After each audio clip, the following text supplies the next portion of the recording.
भी होती रही है और वो सियासत भी ऐसी हुई है जिसने कई बार जनता के दिल को तोड़ा है यहां पर। और अब आपको आरक्षण पर प्रधानमंत्री नरेंद्र मोदी की बात सुनाते हैं। दरअसल आरक्षण पर आज प्रधानमंत्री नरेंद्र मोदी ने पूरे इंडिया गठबंधन को जमकर घेरा। पीएम मोदी ने कहा कि विपक्षी गठबंधन के लोगों के मुसलमानों को रातों रात ओबीसी यहां पर बना दिया। पीएम मोदी ने खरगोन की रैली में कांग्रेस पर वोट जिहाद करने का भी आरोप लगाया। उन्होंने रैली में कहा कि ये लोगों को तय करना होगा कि देश में वोट जिहाद चलेगा या फिर राम राज्य। कांग्रेस को, इंडी गठबंधन को न हमारी आस्था की परवाह है और न ही देश हित की परवाह है। राष्ट्र विरोधी बातें करने में तो कांग्रेस के लोगों में होड़ लगी है, होड़। पाकिस्तान प्रेम दिखाकर ये अपनी वोट बैंक की राजनीति मजबूत कर लेंगे, लेकिन मैं जानता हूं इनकी जमानत तक बचनी मुश्किल है। आज भारत इतिहास के एक अहम मोड़ पर खड़ा है। आपको ये तय करना है कि भारत में वोट जिहाद चलेगा या राम राज्य चलेगा। पाकिस्तान में आतंकी भारत के खिलाफ जिहाद की धमकी दे रहे हैं और यहां के कांग्रेस के लोगों ने भी घोषणा कर दी है मोदी के खिलाफ वोट जिहाद करो।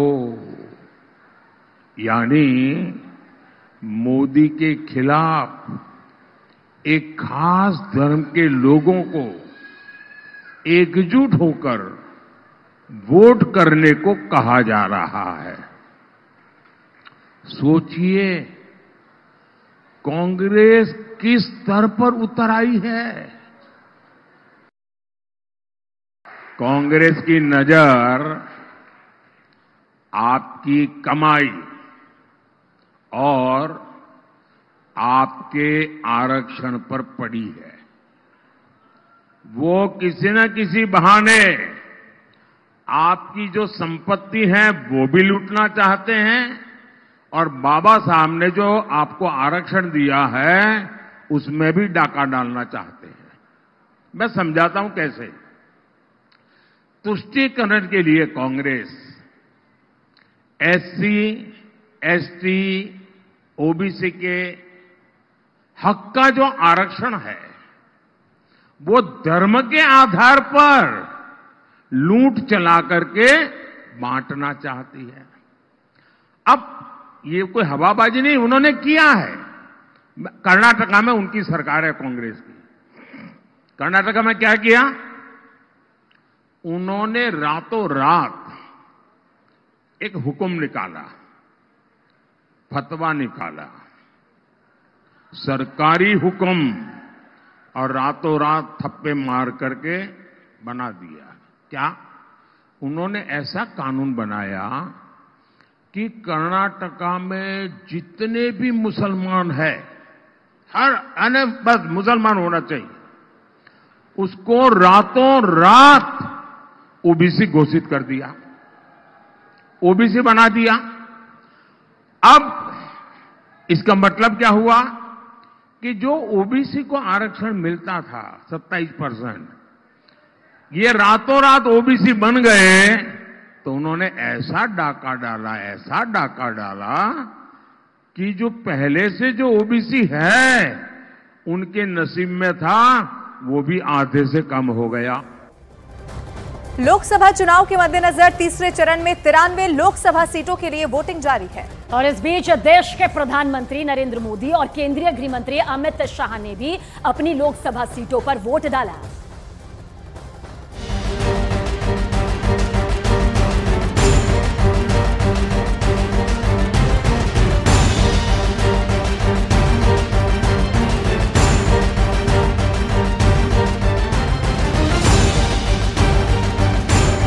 लोकतंत्र के महापर्व की ये सबसे खूबसूरत तस्वीर है।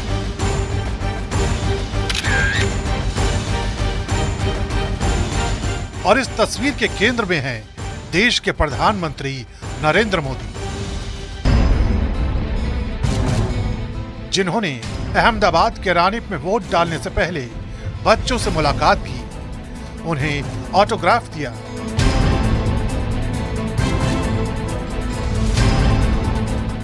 और बड़े भाई के पैर छूकर आशीर्वाद दिया। इस दौरान पीएम मोदी ने यह संदेश भी दिया कि मतदान कितना बड़ा दान है, कि लोकतंत्र में मतदान ये सामान्य दान नहीं है।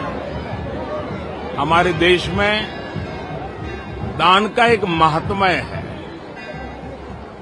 और उसी भाव से देशवासी ज्यादा से ज्यादा मतदान करें।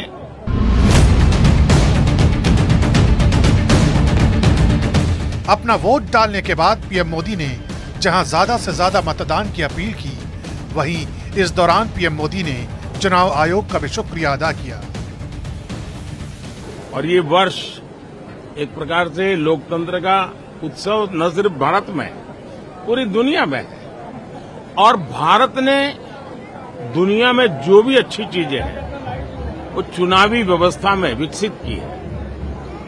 और मैं मानता हूं कि इलेक्शन कमीशन इसके लिए बहुत बहुत अभिनंदन का अधिकारी है।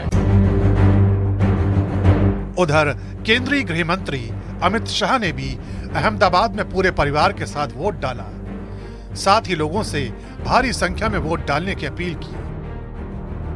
2024 चुनाव के तीसरे चरण का दिन है।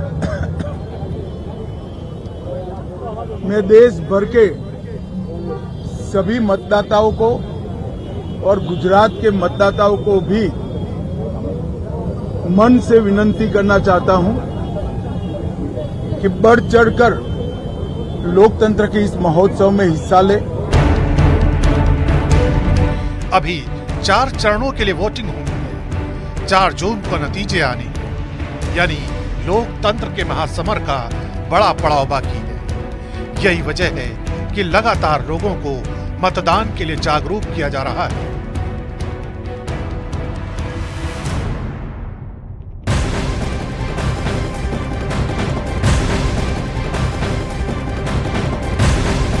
और लोकसभा चुनाव के तीसरे चरण में पश्चिम बंगाल में बमबाजी हुई है। ये बड़ी खबर आपको बता रहे हैं। जो तस्वीरें सामने आई है उसमें एक आदमी बम फोड़ता हुआ यहां पर नजर आ रहा है। बस वो तस्वीर इस वक्त आपके सामने हम दिखाने जा रहे हैं, जिस वीडियो में पश्चिम बंगाल के मालदा का जिक्र किया जा रहा है। जो तस्वीर भी आपके सामने, पुलिस के मुताबिक मालदा के रतुआ इलाके में पोलिंग बूथ के पास ये बमबाजी की घटना हुई है। तस्वीरें आपके टीवी स्क्रीन पर। और अब पुलिस वीडियो के जरिए बम फोड़ने वाले आरोपी की तलाश में बेहद तेजी के साथ